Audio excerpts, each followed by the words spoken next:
Assalamualaikum warahmatullahi wabarakatuh. Halo semuanya, perkenalkan nama saya Fitria Binti Atiko dari kelas 3E, mata kuliah Akuntansi Publik. Jadi di sini saya akan menjelaskan salah satu materi dari beberapa pertemuan yang sudah dilaksanakan, yaitu saya akan membawakan materi APBN dan juga APBD. Nah, jadi pasti kita semua sudah tidak asing lagi jika mendengar kata APBN dan juga APBD, karena setiap waktu dan setiap periode itu selalu disiarkan baik dalam media elektronik maupun televisi dengan penyelenggaraan pemerintahan. Jadi APBN itu merupakan singkatan dari Anggaran Pendapatan dan Belanja Negara. Jadi untuk APBN ini identik dengan pemerintahan pusat, sedangkan APBD yaitu Anggaran Pendapatan dan Belanja Daerah. Nah, jadi kalau kita artikan secara lebih detail lagi, dari APBN itu memiliki arti rencana keuangan tahunan pemerintah pusat yang disetujui oleh DPR, sedangkan APBD yaitu Rencana Keuangan Tahunan Pemerintah Daerah yang disetujui oleh DPRD. Jadi itu tadi merupakan definisi dari APBN dan APBD menurut Undang-Undang Nomor 17 Tahun 2003. Selanjutnya, apa saja fungsi dari APBN dan APBD? Di sini setidaknya ada 6 fungsi, yaitu yang pertama ada fungsi otorisasi. Jadi, penjelasan fungsi otorisasi ini penjelasannya yaitu APBN dan APBD itu digunakan sebagai dasar untuk melaksanakan atau memanfaatkan penerimaan dan belanja pada tahun tersebut. Jadi, kalau misalkan ada APBN atau APBD di tahun 2020, itu artinya dia akan menjadi dasar dalam memanfaatkan pendapatan atau penerimaan belanja suatu wilayah tahun tersebut di tahun 2020. Lalu yang kedua, di sini ada fungsi perencanaan. Jadi APBN dan APBD itu akan digunakan untuk pedoman penyelenggaraan kegiatan pemerintahan pada tahun tersebut atau pada periode tersebut. Jadi kalau misalkan ada APBN atau APBD yang ada di tahun 2020, maka hal itu yang akan dijadikan pedoman untuk melaksanakan atau menyelenggarakan kegiatan pemerintahan di tahun 2020. Lalu yang ketiga di sini ada fungsi dari pengawasan. Jadi adanya APBN dan APBD itu digunakan untuk mengawasi, jadi sebagai pengawas, karena apakah suatu kegiatan itu sudah dilakukan dengan apa yang ditetapkan sebelumnya. Jadi kira-kira yang sudah disusun di awal tahun itu apakah sudah berjalan dengan semestinya atau tidak. Lalu yang keempat ada fungsi alokasi. Nah, jika dikaitkan dengan APBN dan APBD itu berkaitan dengan yang namanya alokasi sumber daya agar efektif dan juga efisien.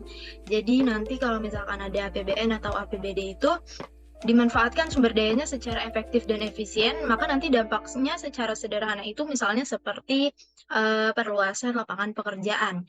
Jadi jika lapangan kerja itu meningkat, maka dampaknya itu kan akan yang ada yang namanya penurunan tingkat pengangguran.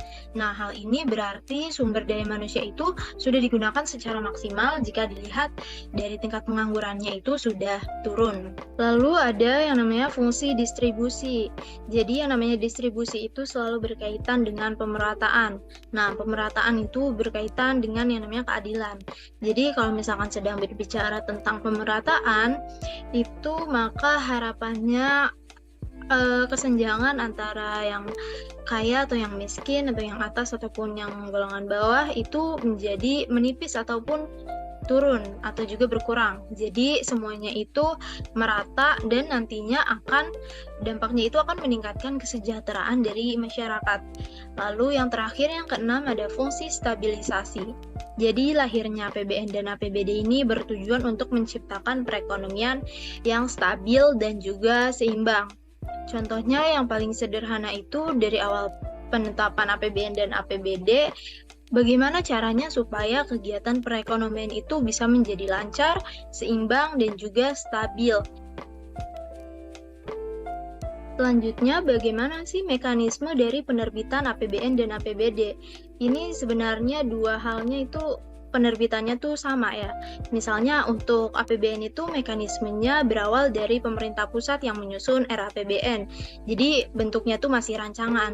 Nah, pemerintah pusat itu biasanya menyusun RAPBN, setelah disusun maka akan dihasilkan yang namanya RAPBN. Nah, RAPBN ini akan diajukan ke DPR. Nah, setelah proses pengajuan, maka ada yang namanya proses persidangan dengan DPR dan juga pemerintah pusat.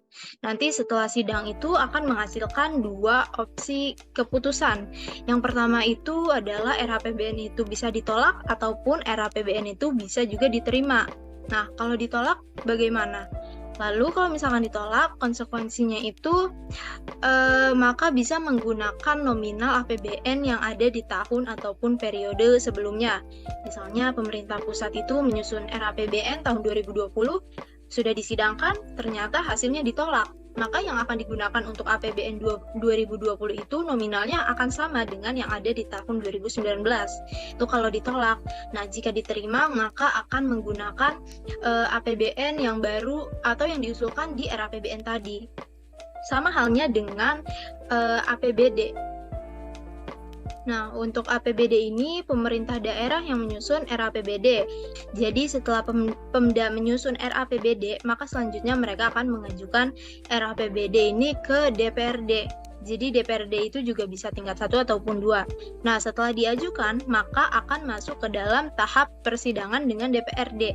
Setelah disidangkan, maka sama akan menghasilkan dua kemungkinan yang ada, yaitu ya ditolak ataupun diterima. Mungkin cukup sekian penjelasan dari saya mengenai APBN dan juga APBD. Kurang lebihnya mohon dimaafkan. Wassalamualaikum warahmatullahi wabarakatuh.